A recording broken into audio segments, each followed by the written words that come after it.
There was once a time when humanity stood at the very pinnacle of its glory, the age of technology. It was an era of limitless progress. Mankind had conquered the stars, colonized millions of worlds, and achieved miracles beyond imagination. Artificial intelligences guided their empires, machines built wonders, and knowledge knew no bounds. For a brief moment, it seemed as though humanity had become the master of the galaxy itself. But greatness always carries the seed of its own destruction. The creations of mankind, the men of iron, turned against their makers. Worlds burned, empires fell, and what followed was an age of madness, chaos, and isolation, the dreadful Age of Strife. Warp storms raged across the galaxy, cutting off entire systems from one another.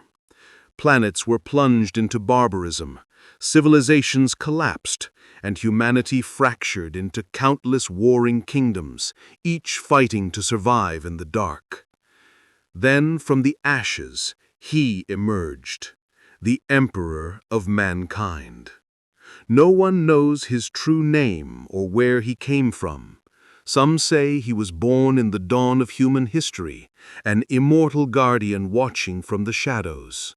When the galaxy fell to ruin, he stepped forward to unite humanity once more. Upon holy Terra, he waged the unification wars. The tyrants of old fell before him, and when the smoke cleared, one empire remained, the Imperium of Man. From that moment began the greatest crusade in human history, the Great Crusade. The Emperor forged his 20 sons, the Primarchs, demigods of war and reason. Each led a legion of the finest warriors ever created, the Space Marines. Together, they marched across the stars, bringing countless worlds back into the fold of humanity. But even among gods, envy grows. From the depths of the warp came whispers, promises of power, immortality, and freedom. Some Primarchs listened, and the greatest of them all, the Emperor's most beloved son, Horus Heresy, fell. Thus began the greatest betrayal in history, the Horus Heresy. Brother fought brother. Legions burned entire worlds. Billions perished as the galaxy drowned in blood. And at the end of it all came the Siege of Terra. Horus and his traitor legions laid siege to the Emperor's palace itself. For days uncounted, blood and fire consumed the cradle of mankind. In the final battle, father and son met, and only one could stand. The Emperor slew Horus, but the victory cost him everything.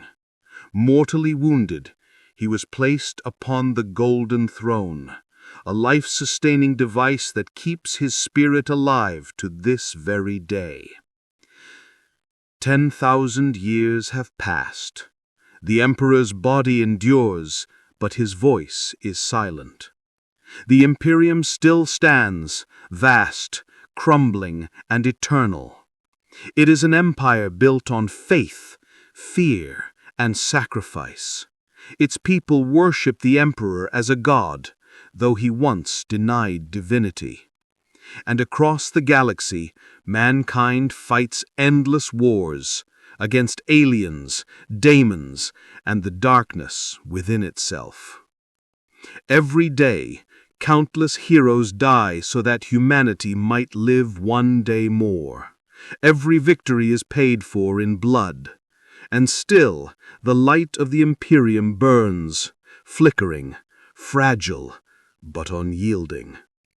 This is the story of mankind, glorious, doomed, and everlasting.